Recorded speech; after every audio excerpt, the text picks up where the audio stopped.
Halo Milanisti, dalam sebuah pertemuan pada hari Kamis malam kemarin ya, Dewan Direksi AC Milan telah menyetujui laporan keuangan untuk tahun 2023-2024. Nah, menurut Calcio e Finanza, itu Rossoneri akan mencatatkan keuntungan sebesar 4,1 M euro.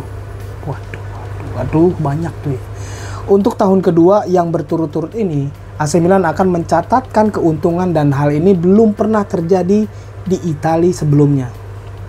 Menurut Calcio e Finanza, Dewan Direksi menyetujui laporan keuangan konsolidasi untuk tahun keuangan 2023-2024 pada Kamis malam dengan laba sebesar 4,1 juta euro yang akan didaftarkan. Nah, laba ini akan disampaikan tuh kepada para pemegang saham pada akhir Oktober untuk pengesahan akhir gitu ya. Ini keuntungan tersebut berasal dari peningkatan pendapatan karena AC Milan mencatatkan pendapatan tertinggi dalam sejarah mereka, yaitu 457 juta euro, meningkat 13% dibandingkan musim lalu. Belibet nih 457 juta. Peningkatan pendapatan terutama terkait dengan finish di posisi kedua di Liga dibandingkan dengan posisi keempat pada tahun 2022-2023. Salah satu keuntungan dari penjualan Sandro Tonali, pendapatan komersial yang terus meningkat gitu ya. Terus juga ada tiket premium di San Siro dan juga pertandingan pramusim. Nah, tapi ada penurunan nih pendapatan dari Liga Champions. Loh, kok bisa? Dengan pendapatan tiket yang lebih sedikit juga.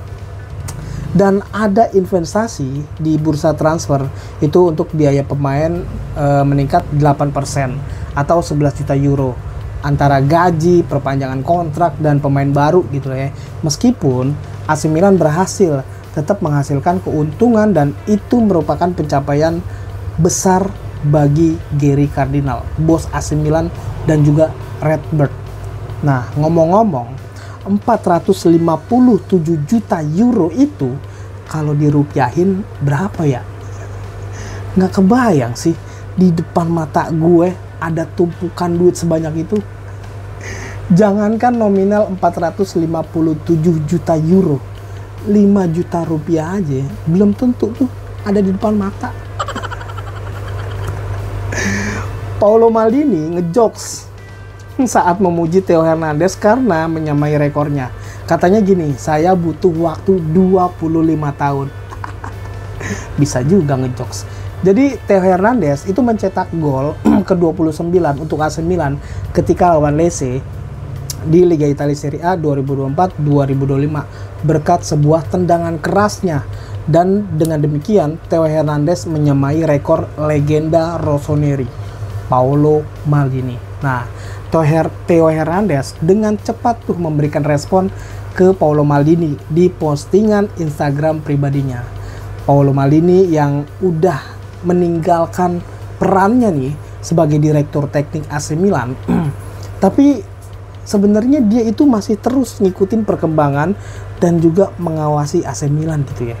Kemarin saat Rossoneri mengalahkan Lecce dengan 3 gol tanpa balasnya itu, Theo Hernandez mencatatkan namanya di papan skor dan menyamai rekor legenda klub, Paolo Maldini. Bahkan bersama Paolo Maldini lah Theo Hernandez menjadi satu-satunya pemain bertahan dalam sejarah Serie A yang berhasil mencetak gol sebanyak 29 kali.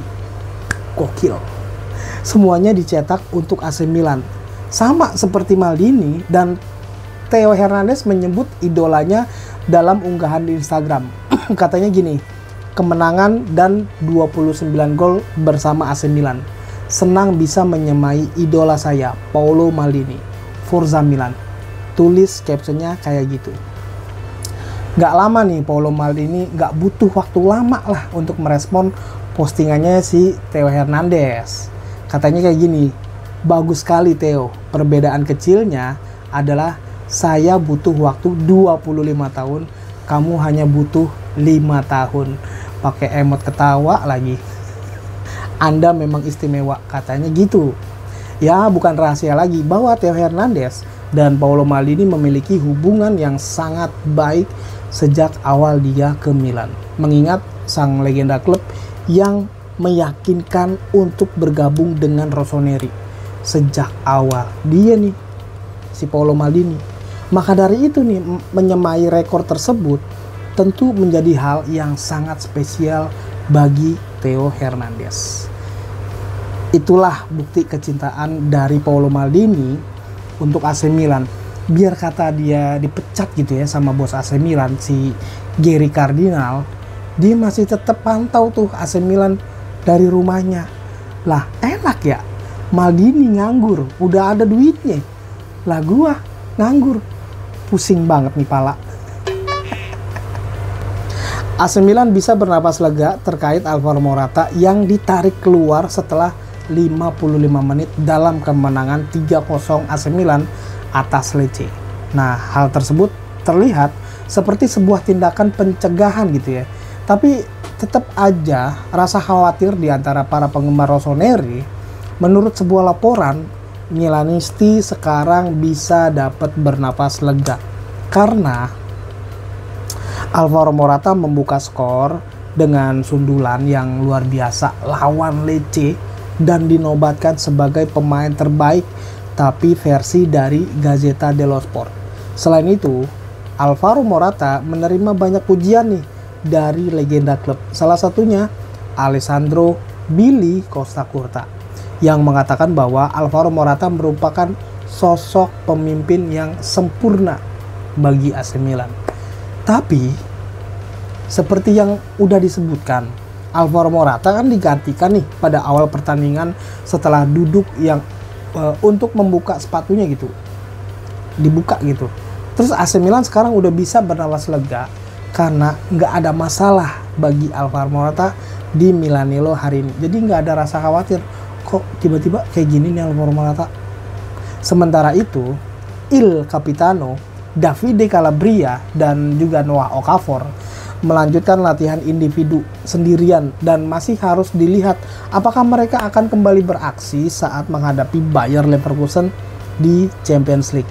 Jadi AC Milan nggak ada banyak waktu antara sekarang dan saat itu nanti gitu ya. Setelah penampilan AC Milan yang menghasilkan hasil positif di Liga Italia Serie A, Paulo Fonseca dan anak asuhnya sekarang harus menunjukkan kekuatan aslinya mereka di Liga Champions. Dengan kata lain, memiliki pemain seperti Alvaro Morata adalah sangat-sangatlah penting. Gini, posisi klasemen sementara Liga Champions, Leverkusen ada di peringkat ketiga. Sedangkan AC Milan itu ada di posisi ke-29 dari 36 peserta. Gue pelan-pelan nih baca peraturan UCL musim ini. Masih belum paham banget gue. Ya ampun, ya ampun.